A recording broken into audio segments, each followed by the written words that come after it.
All right. Hello, hello, hello to everybody listening to us and watching us currently. Welcome to Melanin and Moonlight. I am one of your hosts, Tyrell Collins. I'm the Vernon Scott, and hello everybody. Welcome to the podcast. Yet another episode. Here we are in 2026 in this ghetto Yeah. ass place. Yes. Look, shameless plug. Listen, we came back. We came back, about a, week or so ago. So if you haven't listened to our first or watched our first episode, watch that.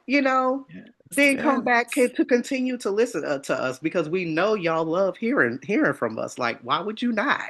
Right. It's just like two beautiful black men just having conversations about things that are actually important Exactly. and not gaslighting people. Yes, we That's the stand ideal. on business.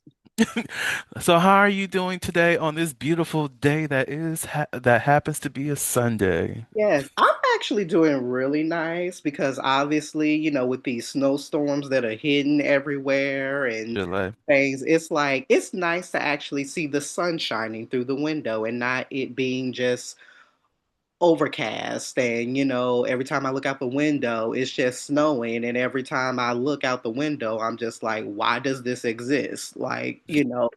So it's just really nice to actually finally see sunshine. Now for me, I like cooler weather, so I'm not opposed to that, but when you're just seeing like constantly it's snowing, it's like, again, why does this exist? Right, right. I'm with you there. I too enjoy the cooler weather because we know I'm not a fan of summer at all. The heat, we are not Saying, doing it. I will forever call it the delusion that we put ourselves in because we used to get excited about summer vacation. We all hate the summer. Stop lying to yourselves. But anyways, everybody trying to get ready for their hot boy summer and all that. I'm like, my hot no. boy summer gonna involve staying as still as I can. Listen, I could be a hot boy in spring, fall, and I'm covered up in the winter. Ooh, There's no summer for me. There's no yeah. summer. Look, Because no. extend the leg during the winter with my trench coat on. Like, Okay. Well, yeah, I've been enjoying seeing the snow a little bit because it doesn't snow often here in the good old Georgia, and she's been going through some things. I don't know what's going on. Maybe she needs to sit down with her therapist to talk about everything that's been going on with her. But you know, I'm glad that things were smooth, and also I need people to actually learn how to read weather apps as well as to go back and revisit some of those things we learned earlier on about freezing points and temperatures and all that. It will really help you when it comes to like doom preparedness. Like, And I think that all the states could probably use some couch time. Like, mm, because I feel like all the states like they got some feelings that they need to like get out. yes, yes. Like, why are we upset? Why are we upset? Why are we heated? Why are we depressed and cold? What's going on? Let's talk about it. Let's talk about it. Ohio, you And I think we've good? said this Arizona? and I think that we've said this in the past. Probably the states feel like kind of like how we feel. Like we just need to relocate because like Earth is just got ghetto. Like, Yeah. so it's like, listen, we just over this now. Listen, like they not identifying with their own, like I don't know that Georgia that you used to know. That's not me That's anymore. not me Like anymore. I don't like the girl that you knew all this time. I'm completely different. I'm a lot more open. I'm like very into diversity and you keep trying to tell me that that's not me and I keep like why are you doing this to Why me? you doing Like this? let's yes, yes. We need to sit down. States, let's have this conversation. Let's do this proper healing. Yes. And look, I We can even know and we can even give the option of formats. We can either have a big round table. We could have like an open like a studio session, whatever they want to do. I'm up for it. listen, I want to ask if Canada and Mexico and all the countries we need Brazil to be definitely need Brazil to be a third party and manage all of this stuff that's going on because Brazil could keep us together. Yeah, yeah. Brazil's like, look, I've just been about the fun. I know I had like a lot of things happen in my past and whatnot, but uprises and all this other stuff. But we have come to a point of being in more celebration than war. Let's have these conversations here. Brazil, can you help us out? Exactly. Girl, what are you at? Okay. Today's episode. That's what we're here for. They're gonna be like, oh, like come back two for season two. Oh God. Like, y'all, let's actually see what that would look like if the states came together. All right. So to start off this conversation, uh, let's talk about Morris Brown and the situation going on there. Glad that it has resolved, but at the initiation of all this, I was like, what in the world? And for y'all that do not know, Morris Brown's president, oh, see, really do need to like step into these articles before I come on to here to record because I Kevin forgot his James. name. I forgot the president's name. Y'all look it up. Kevin James. Kevin James. Thank you. See, Tyrell, be prepared, y'all. I be trying, y'all. It's bad for me as a researcher when I don't know, but I have moments where I don't know, and I need y'all just gonna need to research yourselves. But I be trying. Listen, I read the article though, both of them, and saw Facebook stuff related to this because higher ed, we be involved in this, past. But anyways. Kevin James was essentially fired in his role as president of Morris Brown. Mind you, he's the president that has been working so hard to get its accreditation back, get funding, get supporters, and all this other stuff that's going on to really bring them to a place where they are now at a point of bringing in students in person. Um, and he's been doing this for some years now. And then out of the blue, we just get notification that, oh, he's been fired. And of course, he mentioned something on social media about how this came out of the blue. It was also against his contract and all of these other great things. And they already had somebody planned to replace him from the board. Her name, I also forgot. Uh, anyways, they had a person in place to replace him and everything, and then next thing you know, either it's public pushback or them actually doing some legal counsel. They got to a point where he is now officially reinstated as the president of the university. For how long? I don't know. Is it going to be his full tenure? Are they going to try to do another thing like this and the board, overstep their bounds? Who knows?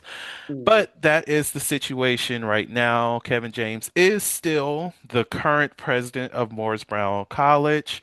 But yeah, what are your thoughts on this situation, Tyrell? Yeah, when this story came out, I was expecting to maybe hear something like scandalous or something that was underhanded, like why was this happening? Of course, if you're not familiar with Morris Brown, being a, obviously great college, that's in Atlanta, surrounded by, other colleges such as, Morehouse and Spelman, really like a melting pot, for HBCU culture, which Morris Brown, has been a part of that in some type of, capacity. And when it came out, the details of this story about, okay, the board of trustees had terminated this man without providing a specific cause or explanation. And so maybe, I thought that, okay, well, maybe we're just not getting the details now. But for anything that I've been following, nothing that has ever been specific regarding Kevin James and this situation was ever brought to light. So it made me really question about what was going on behind the scenes, what was the reason, for this, because typically the way that, of course, in higher education that it works, and of course you know this as well, is that yes, you do have your board of trustees, but of course, most colleges operate under contractual, of course, obligations, just like just like any institution. But there are, levels of leadership and Mhm. segments. So, again, I could have even seen if this was a case where they were trying to rebrand, the college, or for maybe for something he was proposing, that a vision plan wasn't received well, or whatever it is. Most college presidents, besides anything that of course is scandalous, usually ride out their their tenure for whatever however long that is. You know, Mm, so different college presidents do different things. And from everything that I've read about Kevin James, you know, obviously the college achieved a very, you know, good turnaround since 2019 under his leadership. Again, like you just mentioned, got back the accreditation in 2022 after, you know, it was lost like 20 years prior. So yeah, I just was really whiplashed about the whole situation. So, you know, right. I just, you know, I thought about, you know, how conversations like this, you know, what does it invite? You know, again, this institutional kind of whiplash. When you move into like, okay, how do we respond to the crisis instead of like having due process, of course, and you know, just about power. I think this all goes back to just a ground basis in power. Like, who is in the power to be making these decisions, and how did we even come to this in the first place? Exactly. And I found her name. Thank you, 11 Alive. And if you don't know about 11 Alive, you need to look at if you need to know breaking news in the Atlanta area, 11 Alive is where I go to. Like I, independent independently ran, I just enjoy their take on a lot of things. But the woman who stepped in, who they assigned as interim president, her name was Miss Nzinga Shaw. So just in Okay. case we don't know who the exact person is. So I too was wondering, like, what is it that he's done? Like, okay, if we're just going to remove somebody without them knowing, we're just firing them, there has to be something that's here. And I'm willing to like look at whatever that evidence may be or whatever that rationale may be. I just need to know something. Mm, Like if we're going to be removing somebody midterm, let us know. Like it's not going to be, oh, we just voted them out. And let's not forget these presidential contracts have stipulations in place for if there is going to be an early termination. Sometimes that is a financial hit. So if mm, we're not going to be able to afford that financial hit, we cannot just go ahead and lay a person off. We also need to have a reason to lay them off so that it's not a breach of the contract too. mm, Like I think of like with Mercer, because we have a new president that's coming in.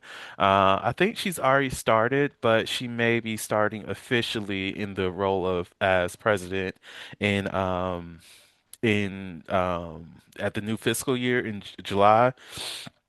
But I don't know for sure. I need to actually look at our stuff.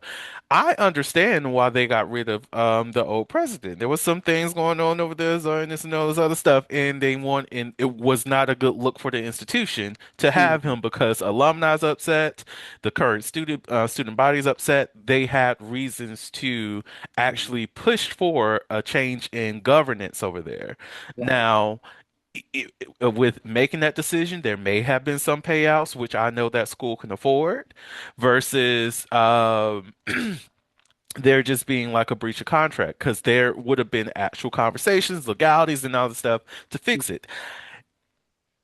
There was none of that here. There Mm, was no plan in place. There's no there was to have to retract your statement shows there had to have been some type of wrongdoing exactly. in place here that we're not following the proper protocols, or we just felt like the school is where it needs to be. We no longer need you. Let's go ahead and get some new management here. If that's the case, then just let that be the case. But still, breaches a contract. So, And what this kind of situation really speaks to, because, and even in this conversation, I mean, there's really not much we can say about the actual incident because there was nothing that was really revealed. But I think where, you know, a good part of this conversation to have is that when you are dealing with a institution and specifically a HBCU institution that is just reopening its doors to students, to faculty, to various kinds of leadership. What happens when that leadership is already creating instability, right? Hmm. It is gonna, obviously open up old wounds, right? It's gonna heighten fears about, how are we looking at this governance, especially from this board of trustees? What does sustainability look like? And, just all these things. And, I just, I look at this situation as like it's a bigger question than oh this is just the process that we reinstate this president or whatever or what's the justification of this, but I think it brings a larger conversation about how should institutions really handle uh allegations, how should Hmm. institutions handle leadership crises, what does accountability look, how can you make leaders accountable without essentially re-traumatizing community and undermining trust. Because obviously, if I was part of the staff or the faculty or even the students at Morris Brown, I would be looking at the situation like, what in the actual hell? Like, Hmm. so, again, and especially because we're just opening doors, we're opening back up doors. This is on shaky ground to begin with. And now, for whatever the reason, if even is a reason, a legit reason that is, you go and fire or attempt to fire our college president, and we are virtually told nothing about it. Now, again, there are certain things, and of course, I'm pretty sure even if you've been in meetings where there are certain, obviously, there's obviously more things to a story. And there are a lot of things that a public and even the student body and although, anybody that's a part of an institution will never know because of legalities and things like that. But when we have absolutely nothing to actually go on, we can't even really assess this process, Hmm. right. Because as we look at how other institutions are shaped, like it's not just one of these things where, oh, okay, something happens and you're immediately fired. I mean, even if we look at faculty across institutions, more than likely, obviously, if faculty has to be scaled back, you are well notified almost like a year in advance before that happens while they try to even rectify the situation. And of course, Hmm. that depends on your level, your rank, and all that type stuff. But it's not a process where it's like, oh, because this happened, oh, okay, we need to fire you or we need to let you go. Like Hmm. there's always like a just due process. And so I can only imagine if that is in place for faculty and even for staff, I can only imagine what it is for higher ups. Exactly. And abrupt firings in higher ed means there's something severe. There Severe, is exactly. something that is really, really this mismanagement of funding. Actually, even with those kind of trickle out like, okay, you know that you're getting fired and you know this is your last term. We Mhm. had the conversation, right? We're planning your transition process now, but you know you're getting out. But it has to be something extremely major for there to be an abrupt firing because even like with faculty, there you can be a very horrible professor, like not good at teaching, not really showing up for your students, not really grading as properly as you should. You're finishing out the year because it's going to take so much work to find a replacement for you. Mhm. So Yeah. it's like unless we have an adjunct who's already skilled enough to do that, you're Mhm. going to finish out this year because there's so much manpower and so much planning that's in place in order for this to work, in order for us to get a proper replacement for you. And just imagine on the presidential level how much of work that is needed to transition a person in and out of that role.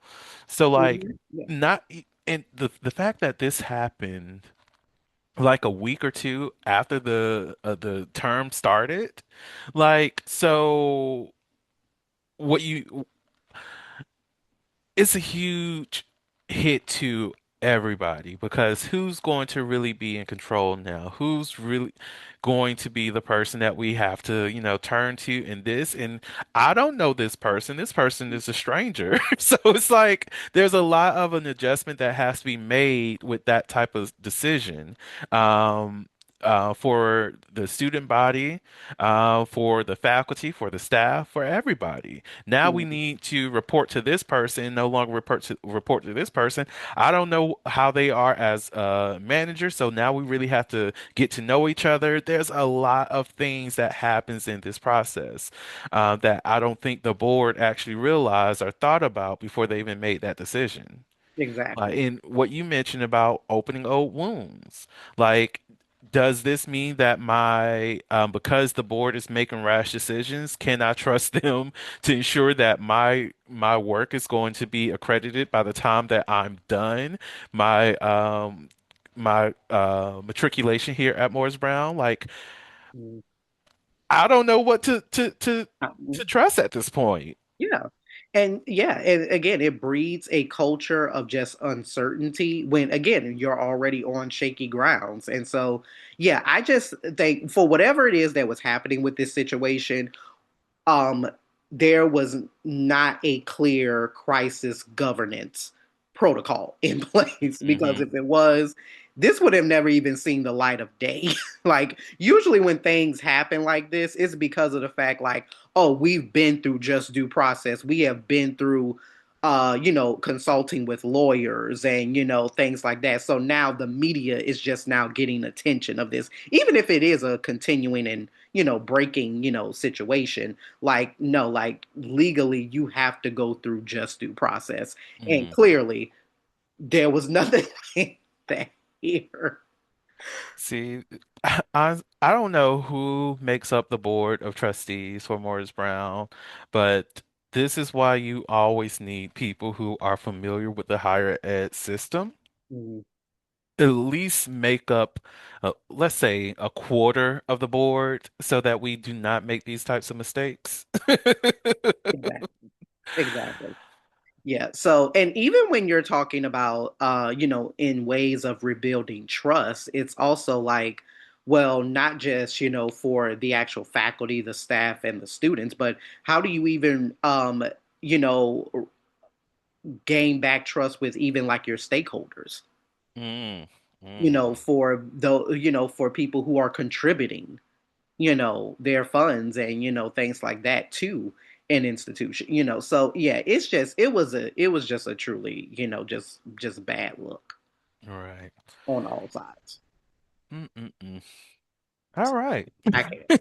But true, speaking of, that is a wonderful segment. Speaking of a bad look on multiple sides, one of the other things that has been very much in the media, and you all know that, or if you're just getting familiar with us, we love to talk about queer representation in media. We love Vernon and I as both film and TV junkies. We love a good TV show. We love a good film, and something that's been on our minds lately is really this aspect of we are seeing a surgence of queer media that is white, essentially white centered, that is being glorified, and there is nothing that is wrong with that.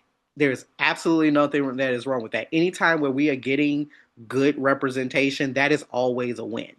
However, it is not always a win for those who do not see their narratives played out in media or on screen that often. So, here to talk about the nature of, if you are familiar with the show, Heated Rivalry, right? So, it is a very, highly popularized, show that has come out.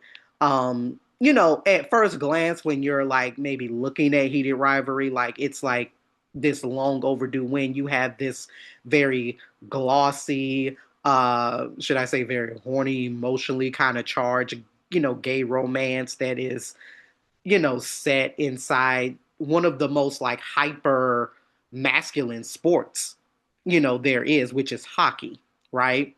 And so, look, just having that recipe for a story is like, okay, yeah, absolutely. Yeah, let's tell this story.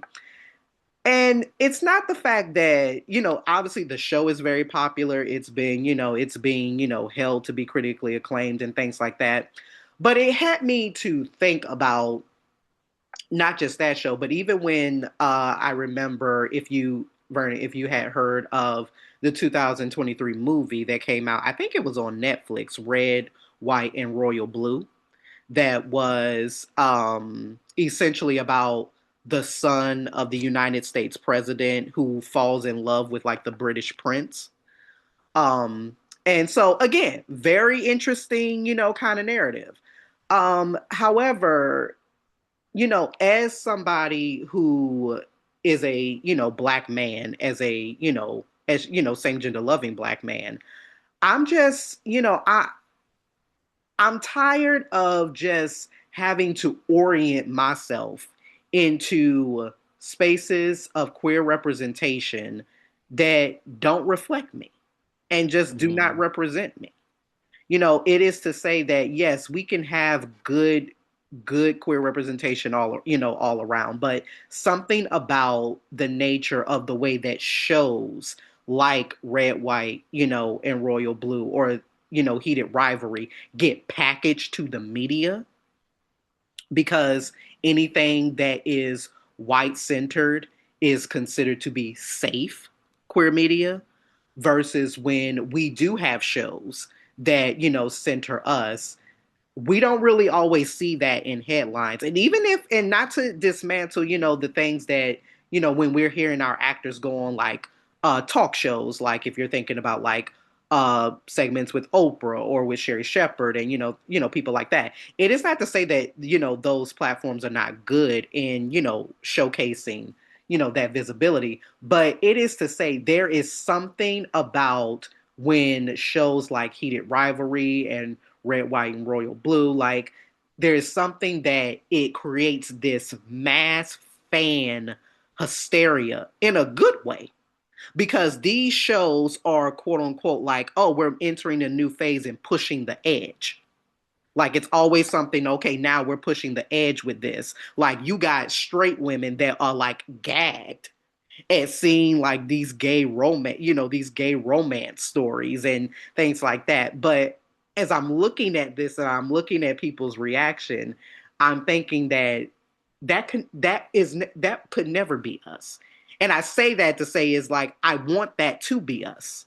mm, I want, black queer media, for films and television and documentaries to be at the forefront of media, and it is embraced, and of course we get into conversations all the time about like racism, sexism, and, just things like that. But I just, for me, and we'll talk about another segment about where we are represented that is not in a very positive light. But just, I want to know like how your feelings have emerged about, when you are consuming TV and media, is it still important for you to like still watch shows or watch films that are, you know, queer centered, even though they may be, white or not represent you? Or have you really gotten to that place, maybe like myself, where it's like, yeah, this is like okay, but like I'm not really interested in watching something that like mhm. doesn't in some way, represent me. I'm on the same side of the fence with you. Like, yes, having these type of stories are wonderful, love it, and even bringing other people, especially in diverse racial groups, into the room to see that, oh, this is a very romantic story. I can engage with it. I love it. This is a different version of queerness than I'm used to, other than the, flamboyantly film or obviously gay type of characters. Love that we're diversifying your palette a little bit in this way. But at the end of the day, there is still going to be that lacking of the Black queer story that is very truthful and not also rooted in harm, hurt, trauma, pain, all those other things. Mm-hmm. Like I think about um, like yes, there are representations of black queer love in a sense, but usually in interracial dynamics, right? Where we can have a black queer partner or a black gay partner, and it's great, right? And then I think of the comments that I may see on social media about, and this is some of the comments that I've seen from heterosexual people who is like, oh, so why is it always the black and white gay couples and not just straight just nothing but black lovers and whatnot? And the thing that I often think about is because you don't really want that. Because if you were to receive it, will Mhm. you actually support it? Would you find problem with it because there's not a mentioning of trauma or the experience of hurt that many black gays may see? Like, do you really want to see a positive representation of gay black men loving each other fully? And being comfortable with that because whenever you get a taste of that, like let's say a bisexual man in a film, a TV show, oh no, he's only gay and he shouldn't be dating a woman, or oh no, this is just too much for me. We don't need him to really be on screen because of him just being gay and Exactly. existing. So it's like w- are we really ready to actually see what that really looks like? I know I am, and I Yeah. think that we need to have a lot more of it. And that's the thing. Even with my own like favorite TV shows or films, I have to flip the switch for a minute and think about if this character were black or somebody brown, a person of color, the narrative would be so different. Like I think Hmm. about, not to necessarily just name the show, but I think about a character who I like on a particular show that's on currently right now who's a bisexual man. Recently had an episode of that show where exploring like the nature of bisexuality, that navigation.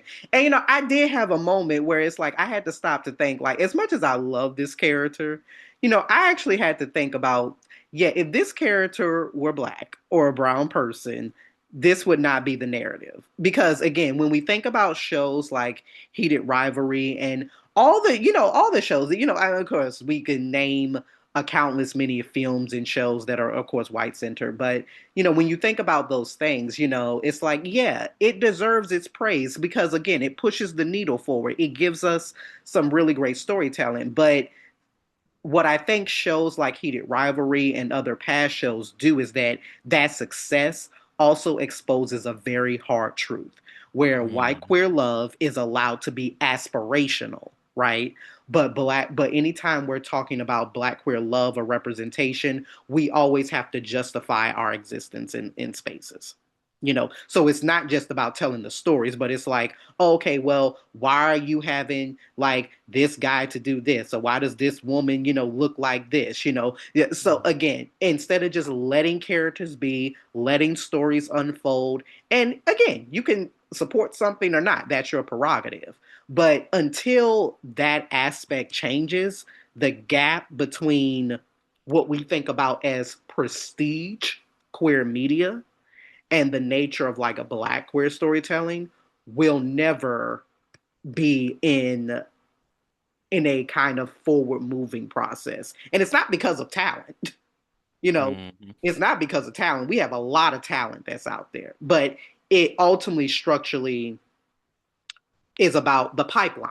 When we think about the pipeline about media representation, who gets, funded for projects, who gets protected in those projects, who gets believed in the stories that people want to tell. mm, So I will not say that, of course, the nature of the problem is just, oh, because whiteness is just all that we see, because that's not true.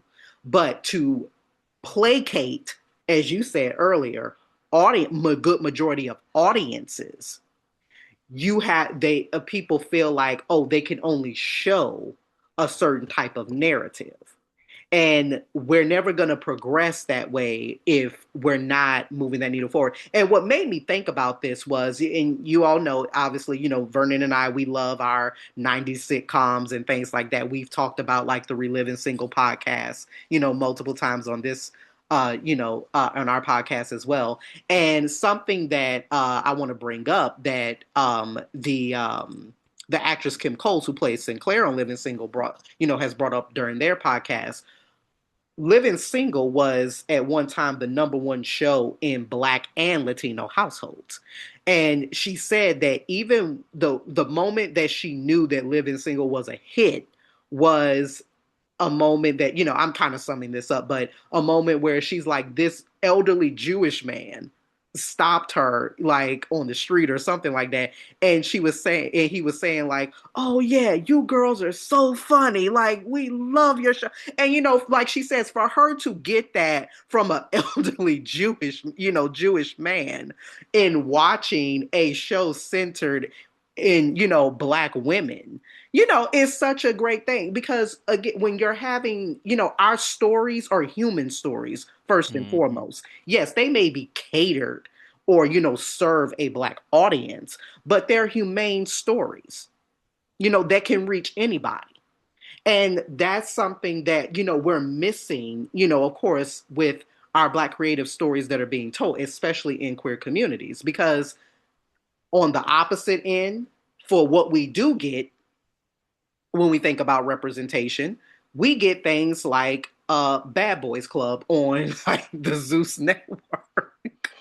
And again, I'm definitely not here to placate. If Zeus is your vibe, then that's, on you. More props to you. Hmm. However, what I have the problem with is that why is that the only narrative that we're getting? So again, I always like to think about it from an outside perspective. Let's just say, for instance, I am a, little old lady in England. I'm just gonna throw that out there. I don't know why I thought about a little old lady in England, but let's just say that. If I'm turning on my television and, for whatever reason, I run across the Zeus network and see men who are, of all varieties, of, sexuality. If I'm just seeing messiness, class struggle, trauma, alcohol induced confrontations and fights and things like that, that is going to be the narrative that, I think about when I think about, this community of people. Now, again, that could be very ignorant because you should never have one story of the people. But if that is one of the only things that's being amplified consistently, that's a problem. Hmm. It's a really big problem. And the problem with Zeus is that to me, they don't know how to market to show things that can be positive, that can also be what we know as reality drama, but still have a good message. One of the things that I said about when they had the show Baddies to come out, if you were a fan of like Bad Girls Club, back in the day on Oxygen and stuff like that, I was actually excited when Baddies came out because I thought it was going to be a show where, oh, you take these former bad girls who were on reality television, fussing, fighting, carrying on to see about, who is the baddest, this, and that. And actually, now that these women are, more grown, they have families, things like that. A lot of these women are business women and stuff like that. You could take a narrative like that and have people see these ladies in new light. However, we didn't have that. And so all you do is showcase the same stuff, just now that they're, older, you know. And so it's kind of the same way I think about, Bad Boys Club. It's like you could actually showcase these Black men, again, various scale of, spectrum and sexuality, but actually let's see them in their bag. Let's see them actually doing what they do in their business and, things like that. Of course, you're naturally going to have drama. You cast people who have very big egos. The drama is already there. You don't need to manufacture that. And then you don't need to exploit your own, you like your own. It's like exploiting your own people. Hmm. For what? For ratings? And again, I'm Yes. carrying on. But just, I want to throw this back in your corner. What do you think about, obviously we have this lack of representation for good, Black queer storytelling, but then we get aspects like Zeus. And do you think that there's like a place that Zeus can exist on its own? Or should we not even be promoting aspects? I know I definitely, personally, for me, don't promote aspects like Zeus, but like, should there even really be a space for it? I will let Zeus be great and let it exist. Do I promote it? Absolutely not. And I feel like that's another reason why we do need to encourage more well-developed stories, even if it has to exist in the messy side, just to, build some type of traction away from Zeus and show that, there is a aspect of messiness and maturity that can exist at the same time. Let's make that happen because Zeus is not good for the people. It's not good for the goose and it's definitely not good for the gander. That network in and of itself is anti-black. It is anti-queer. It's also anti-woman. It is not a good network to participate in and support. Just being completely honest from what I've seen over there that occupies that space. Um, like is there a space for this stuff? Yes, because people love trash TV. But we also need to understand why we enjoy this TV, right? I like sometimes I might go back and watch a couple of episodes of Flavor of Love, which was not a good show.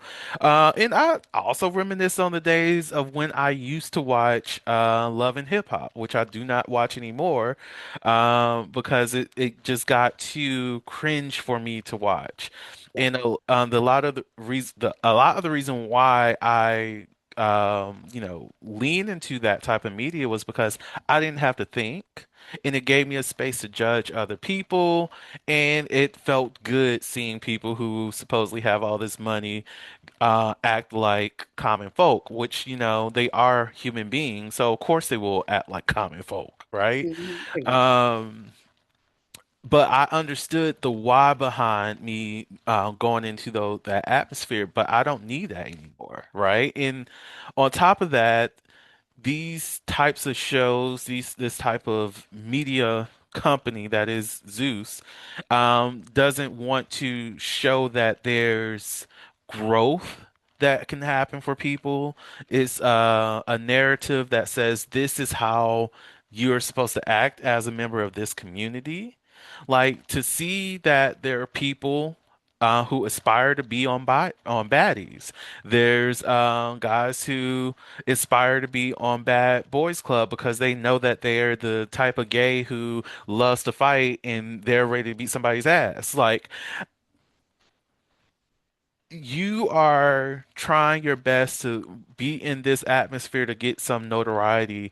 You're more focused on that versus figuring out how you can heal from the trauma that keeps you in that headspace that you're always ready to fight. Or even to take therapy and trauma out of it, be able to regulate your emotions effectively so that you can actually have an adult conversation with the person. Like you're comfortable allowing a network to exploit your own sense of being in the community that you belong to, also that you can be on this show to make it seem as though what you do is normal, how you behave is normal, and others need to behave like you when it's not. It's Exactly. unhealthy. Exactly. And even for the diversity of content that they have sometimes, like for instance, like we know that we have our like popular mainstream like love reality shows like Bachelor and Bachelorette and Love Island and all that type stuff. And even though we know like the formula to reality television, right? There's still a sense of like, ooh, like let me tune into this. Like I know most of these people ain't gonna be together or whatever, but you're watching for like the drama or things like that. But ultimately, the reason why I've often gravitated to certain types of reality shows because I also do think that there are learning lessons Mm, also in these types of things. So when you're watching these couples like are toxic to each other or whatever, there's still learning lessons where it's like, okay, yeah, this could be something to look out for. Oh, wait a minute, they brought up this interesting conversation I've never thought about. Even if Zeus wanted to kind of do that with some of their platforms where we could actually see kind of like black queer romance, like reality television romance. They can't even do that. Like with the couple of shows that they've done, they can barely get through an episode without the whole cast fighting.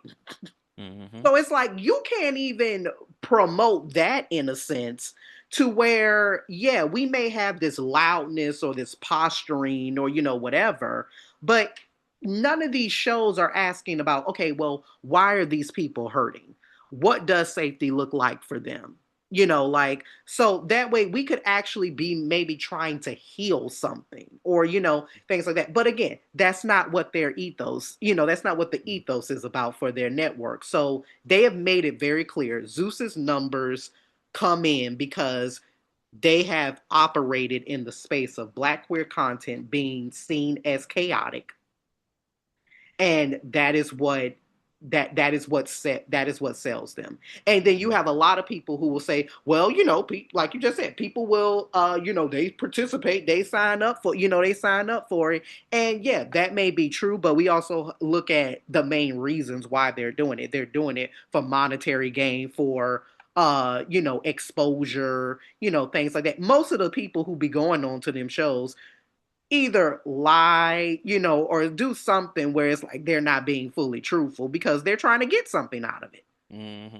But to me, even still, I have this baseline thing of, okay, even if I went onto a show trying to get something out of whatever, I'm not about to willingly, for free, even if I'm getting, paid while my time is there, to freely go on a show to be in fights and potentially be getting my ass beat.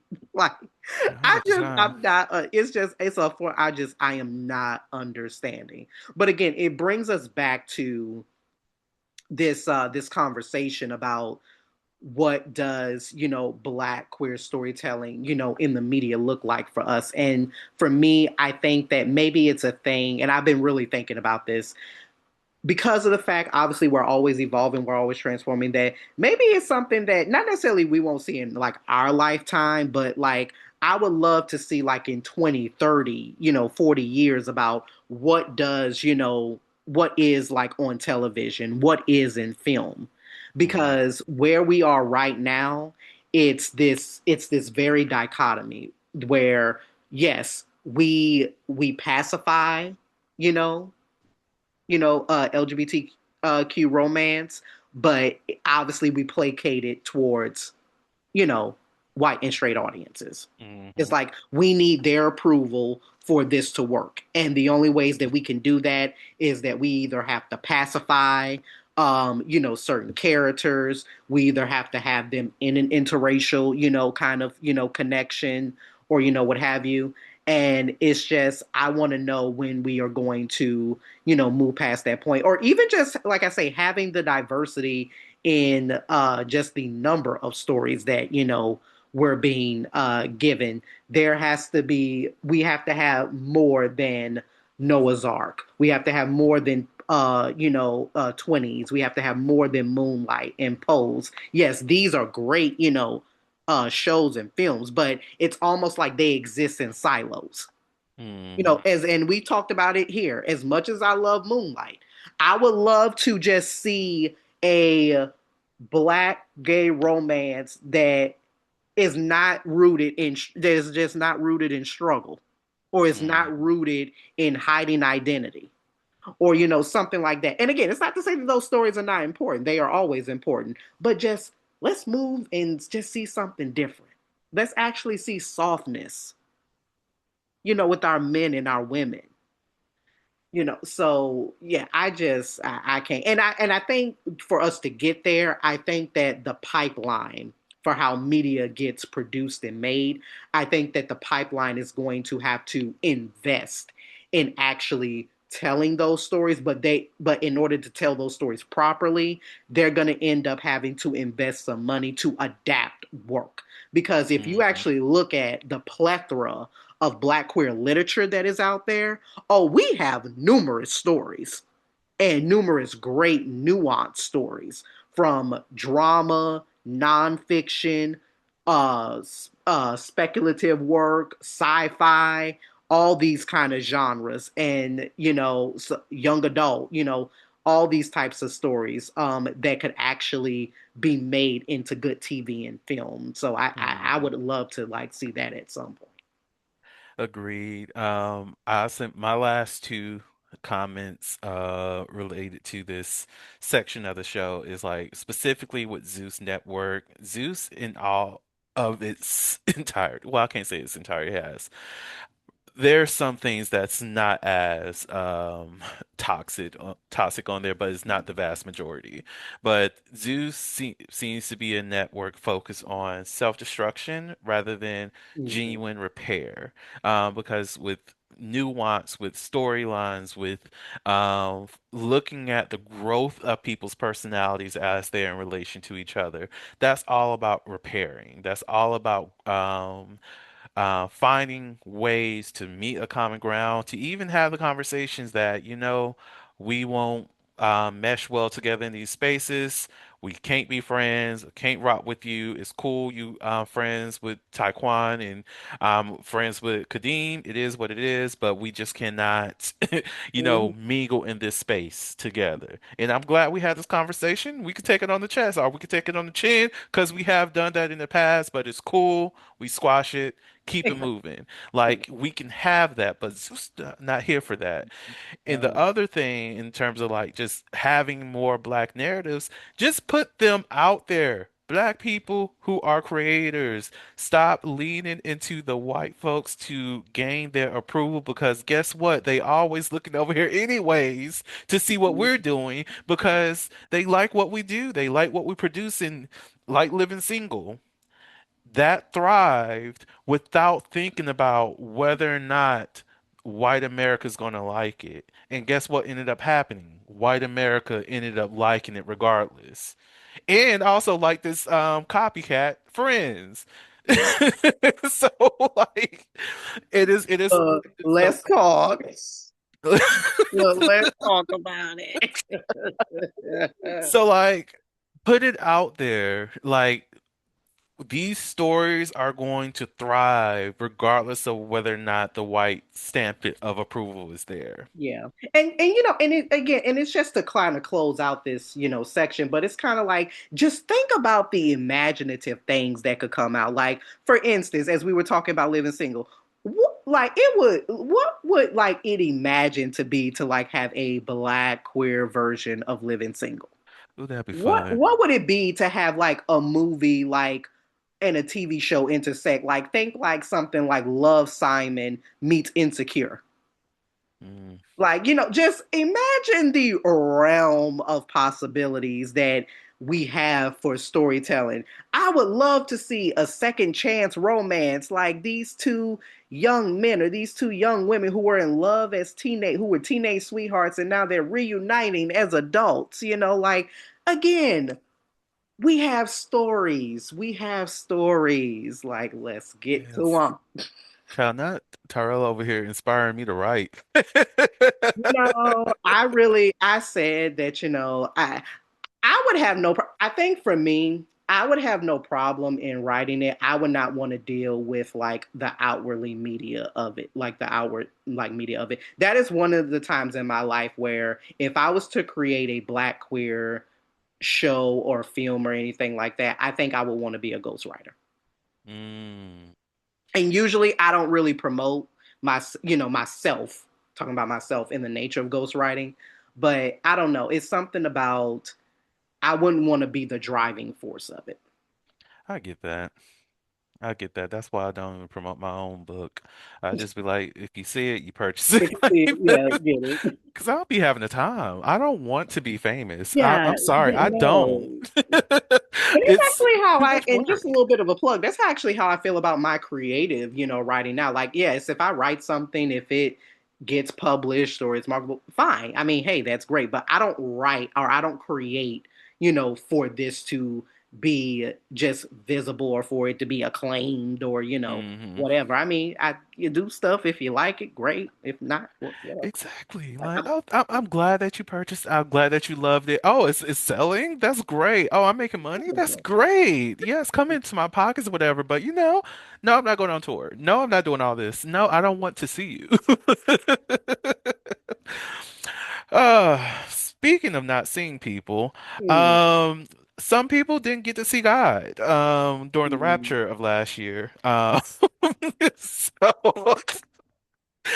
Great way to segue into this thing that I wanted to bring up for today's conversation related to the suicidality found in Christianity, or how it is seen like from, I guess, a mental health professional. I've really started to look into this after seeing some videos on TikTok of the rapture situation that happened and hearing how people gave up a lot of their belongings. They pretty much gave their children to other family members and all of this.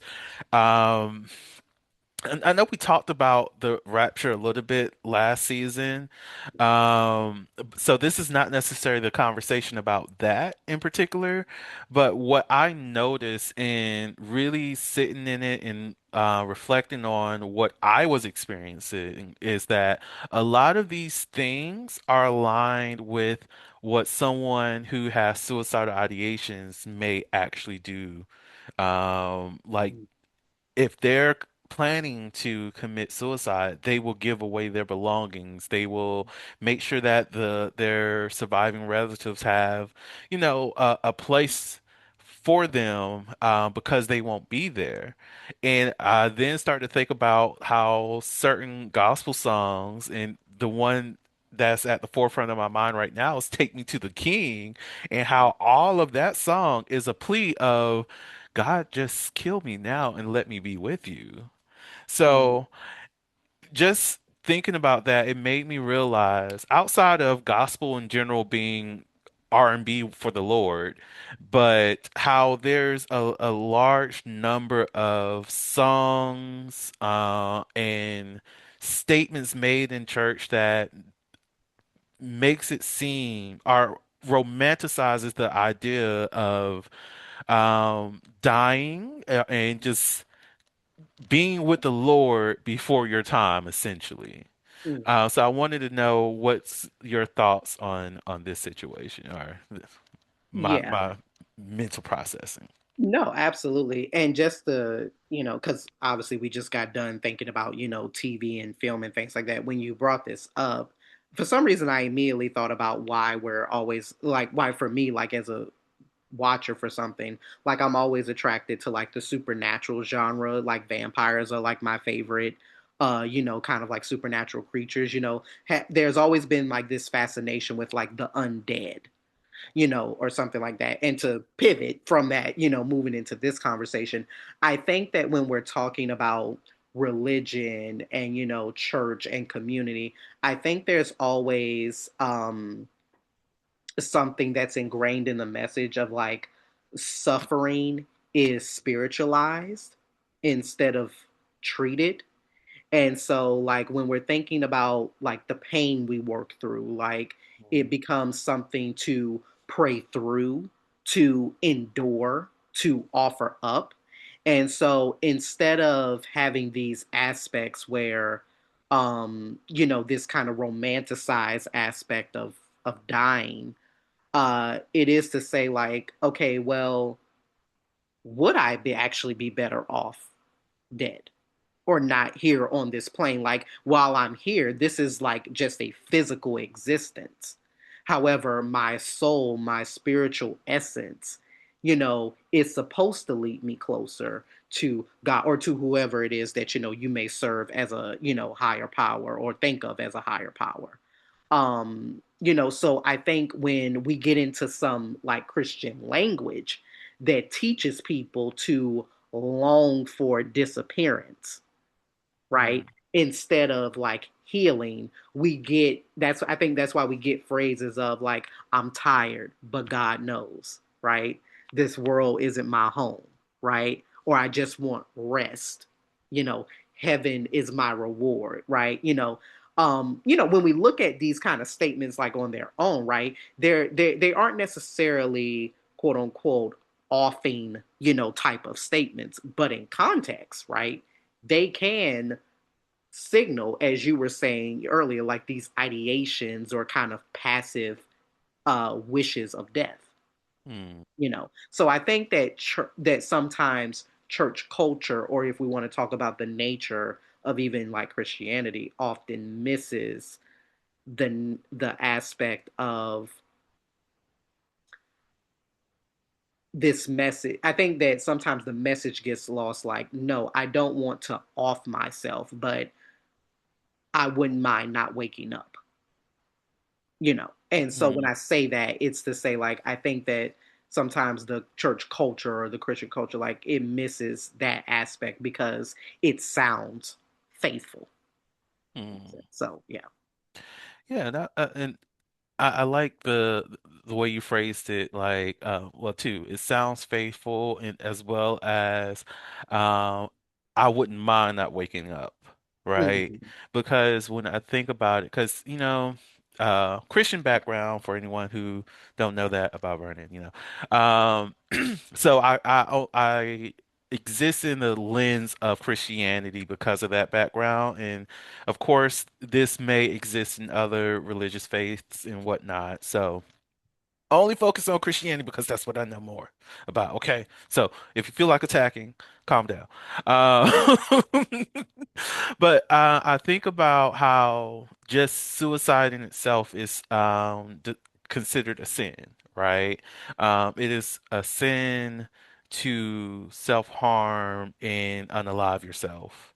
Mm, And yet there's ethos of yearning that, right? The not minding to just not wake up tomorrow is in a way saying, yeah, I'm okay with just going ahead and dying. However, I don't want that death to be by my own hands. And I even go back to, and I'm getting a little bit personal here, I guess. Um, my psychosis thing when I had my experience, challenging God, and I was like, you know what? Just go ahead and take me out today. mm, Because if this is what things have to be like, you are all powerful. I challenge you to go ahead and just take me out today because I'm not going to do it myself. I want you to do it for me, mm, right?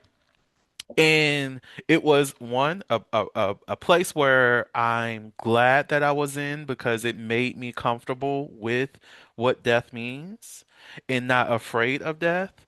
But at the same time, it was also a place of just unalive me, mm, right?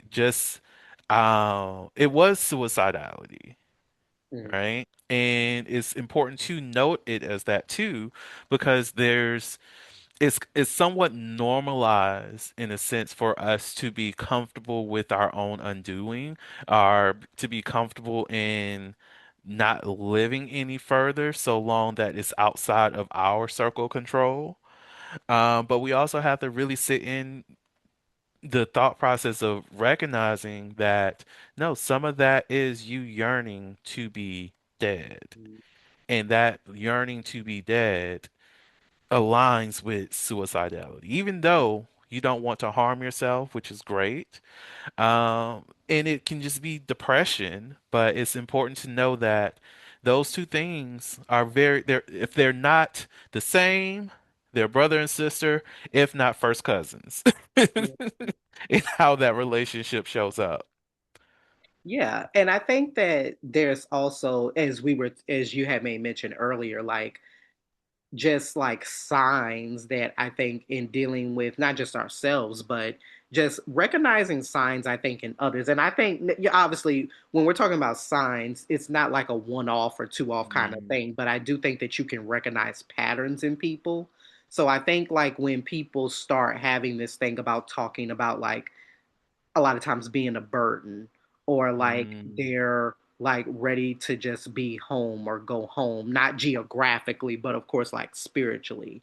They have like these very like longing or distress kind of statements, or even if we're talking about like behavior, right?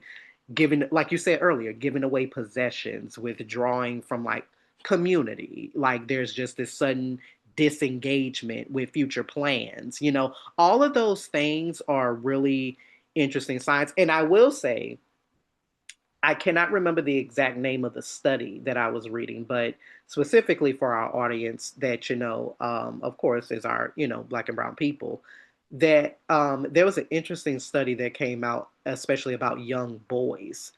and how important it is. It's important to talk to children in general, of course, but there was a very interesting trend that tracked young boys' goals. I can't remember at what age it started, but it was a distressing number of young boys, young black and brown boys that were talked to, that when they talk about themselves, they don't talk about themselves in the future tense. Mm, Like, so it's like giving away patterns that they don't see themselves in the future. And I remember, just harping back really quickly, a show that actually I think does that very well is this one-off episode. If anybody has ever seen the show The Shy from Lena Waithe, one of the kid characters, Kevin, back when the cast was younger, they had a moment where they talked about that because of the things that Kevin witnessed as a young man, he went through a stage of like not talking about himself or his goals like in the future. And that became very, disheartening to not just see and witness, but to also hear. So, just in general, when you start, I think hearing people, and they're no longer like talking about the future. They're no longer making plans for the future. They just, again, as we tend to say, like, yeah, I have days where I'm just existing, but if hmm that is consecutive and continuous, that's a little, pause for concern. I agree. I agree. Look, Take Me to the King. I Mhm. love the song, and I will say that my own self, but I'm not trying to see the king anytime soon. Mm, And I think it's important for us to really focus on those moments, like especially with our family members, just like, you know what? I will be seeing the Lord someday, right? mhm, And ask them, like, oh, what do you mean? Are you trying to leave anytime soon? Or like, how are you feeling, right? What's been going on in your life? Like, what's making you yearn to see the Lord? Right. And that can open up a lot of space for different types of conversation because for as undiagnosed the black community is, there's a lot of things that we say in moments of depression that we don't even realize that we're even depressed. And some of those can be just casual conversations about our faith, right? mm, Casual conversations about being at peace. And we don't see it as depression. We don't see it as loneliness, but if we take it out of that context of faith and reframe it in a different way. Like I'm having juice with somebody and they just say, "Ooh, I cannot wait until I can have that in the kingdom of heaven." mm. What do you mean? Exactly. Why are we not enjoying the juice for today? Why are we not enjoying the juice that we get to have tomorrow too? Why is it that we can only enjoy it once we're in the kingdom of heaven? Right? What is it that's preventing you from having that same joy and that same peace today while we're here? Mm. And and I also think that, in speaking of talking about the church and just a little existentialism for a minute, I think that there are a lot of leaders, or very, people we have known in history, that have a very I think close relationship with the death. And I think it's not a desire to die, but an awareness that because of what they do, because of who they are like they were more likely to be killed. And I think about Dr. King. I think Mm, about Malcolm X. I think about Tupac. I think about certain people where when you get into the nature of their work or the things that they do, right? Dr. King had documented depression, which of course many leaders carry. He spoke about unfinished work, this aspect of not being able to escape. Like, so we that when you get into the nature of more than just his "I have a dream" speech, like there's a really existential clarity under this terror that he lives under. When you think about Malcolm X, right? Malcolm spoke of death in the way like a soldier speaks of death, like not because he wants to die, but because he understands the terrain of mm, what he lives under. And I mean, hello, Tupac too. I mean, of course, Pac is Pac. Pac used death imagery as this kind of political realism, you know.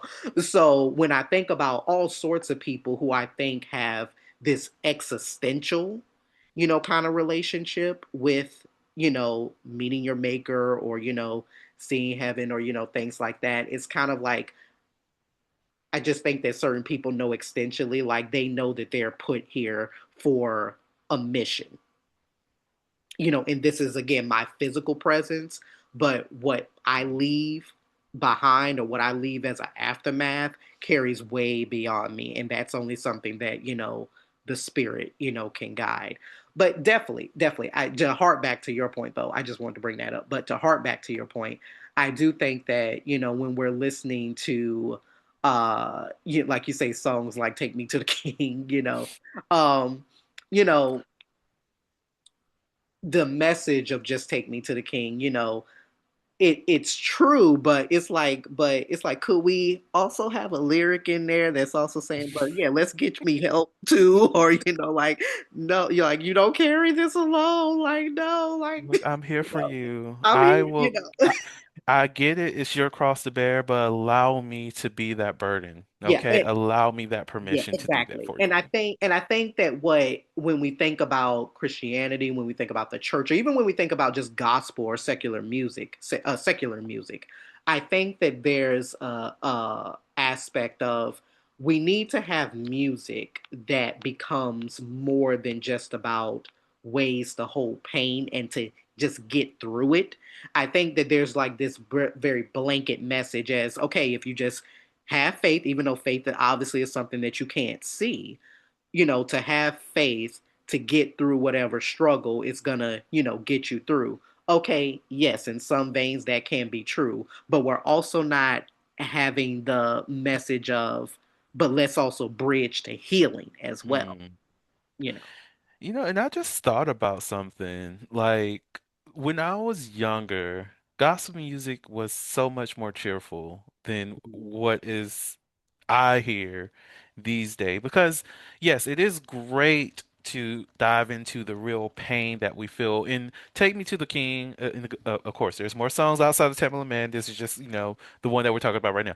But that song really does dive into the deep emotions of what it's like to be in struggle with yourself, with feeling, and just tackling your own depression and really relying on your faith, your God, your spiritual guidance to bring you along that journey. Yeah. It's a very strong and powerful song because of that emotion that Tamala put her Yes. all the way to damn near the puss, all the way up into that song. She put it all up in there. Yes. And like, but I think back when I was young, we had what's that song? Take the shackles off my feet so I could dance. I just want to I just want to praise him. Okay, we fall down, we get up. Okay, we have songs about resilience. We have songs about freedom, liberation, and enjoyment.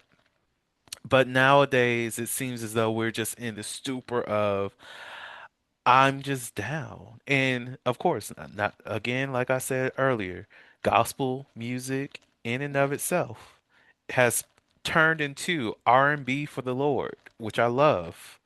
It's a lot of sex songs if you take the word God out of it, but it's I enjoy that. It's great, but we also have to think about this transference of this heaviness that has been cultivated within gospel music too.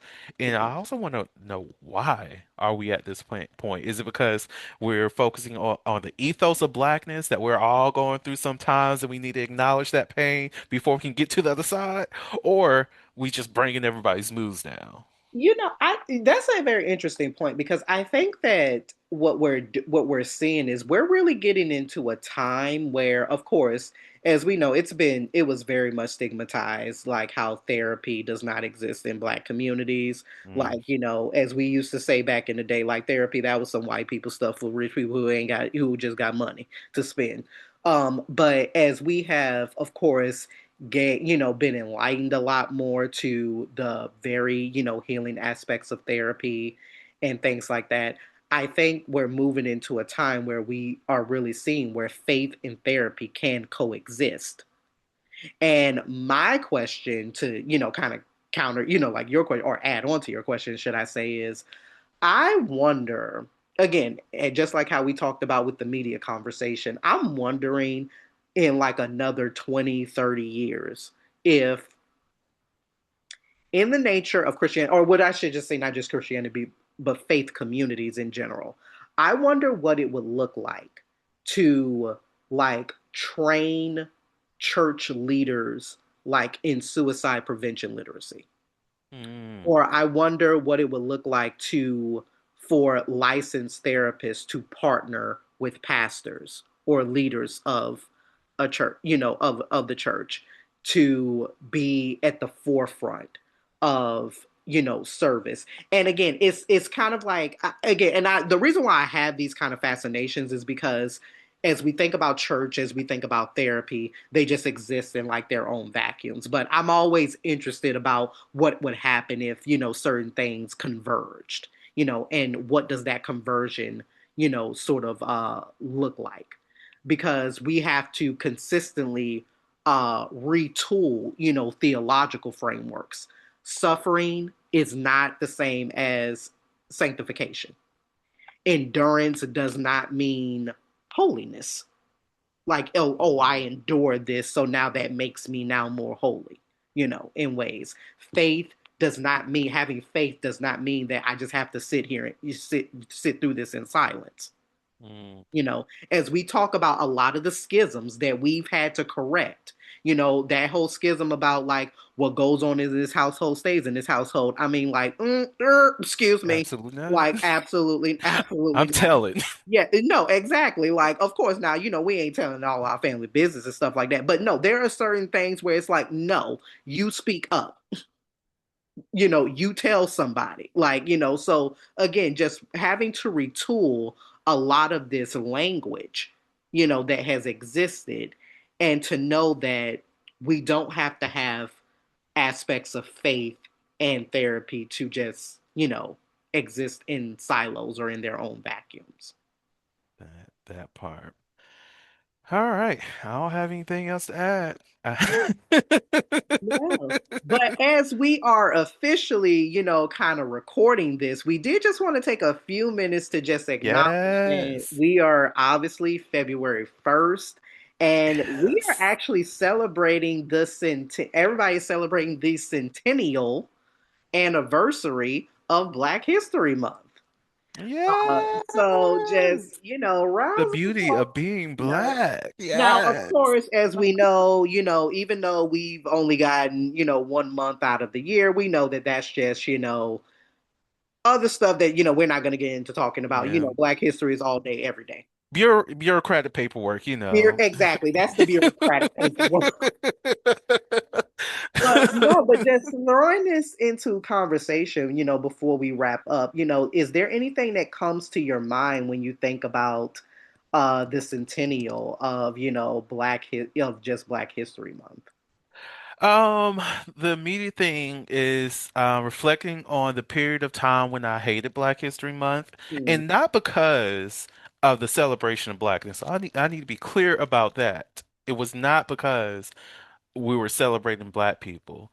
It was how we celebrated the month and mm, not exploring different aspects of Black history because it was this was the time of the year in K-12 where now we're talking about enslaved people mm, and we're talking about Martin Luther King, which was great, Rosa Parks, which was great, mm, and we're doing the research projects on Black history figures, and it only was select few that we essentially, could like really choose from. So I really hated that because it seemed very minimizing. Because I was like, if this is everything and we are just doing the same thing every year, I don't feel confident in this. I don't feel seen in this type of work. And then, of course, growing older and experiencing the plethora of great things that is blackness and living in blackness and thriving in that. I see the month a lot more. I celebrate it differently. I enjoy it a lot more. Still encourage the diversity in how it's taught in K-12, Mhm. but the view I have of it is just a beautiful thing, and it's worth celebrating regardless of your race.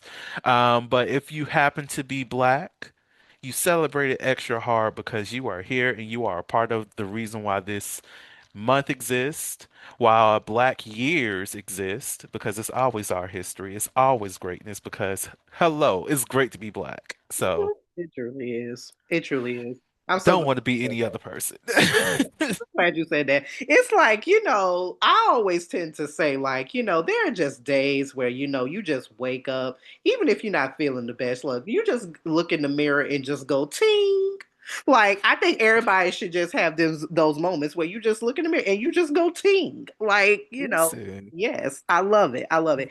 And I love the embodiment of just who I am and living in the skin of being a black man. Um, when I think about this centennial, again, a lot of feelings like you expressed. A lot of times, what I had a problem with in school was when we were learning about American history, we would always start with slavery, as to say, like, black people didn't exist before that time, or there was nothing before that time. And then all of a sudden, we would skip to just a small section of Harlem Renaissance, which is one of my favorite eras. But for some reason, we would have this big section that talks about civil rights. And that's just where it ends. It's not to even say, oh, we placing contexts into now, but that's the little bit pockets of American history that would be in our textbooks. And I'm just like, no, this is not right. And even though I didn't know in the forefront what else existed, I was like, I know that there must be more that existed. And so part of the Black history that I'm proud of is going to an HBCU, getting involved, with different aspects and different points of history, in our culture, and really just understanding that Black does not just look one way or is embodied in one way. We have a lot of facets, a lot of hues and variations to us in life. And just knowing that we are the blood, sweat, and foundation for the way in which this country has been built and and founded on. And so I encourage everybody to take part in just a small challenge for yourself. If you want to do it just for the nature of this month, that's fine.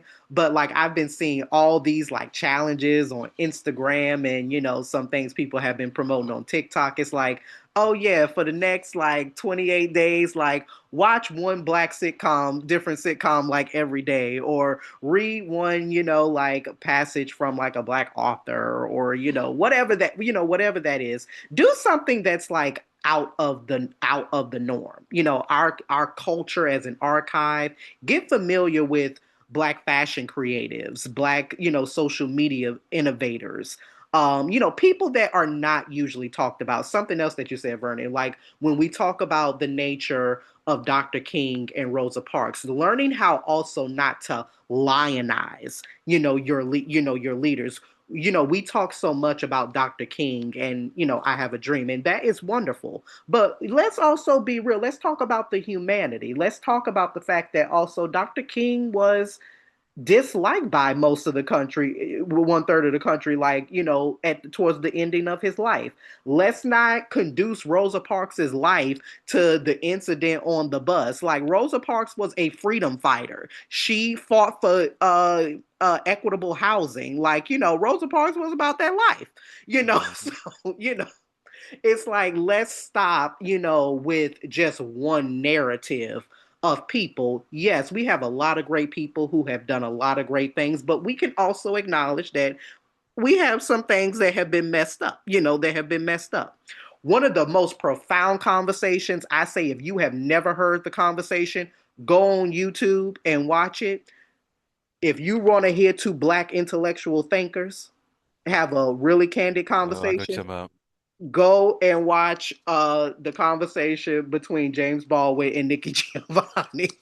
Like, Hmm. it will profoundly change your life.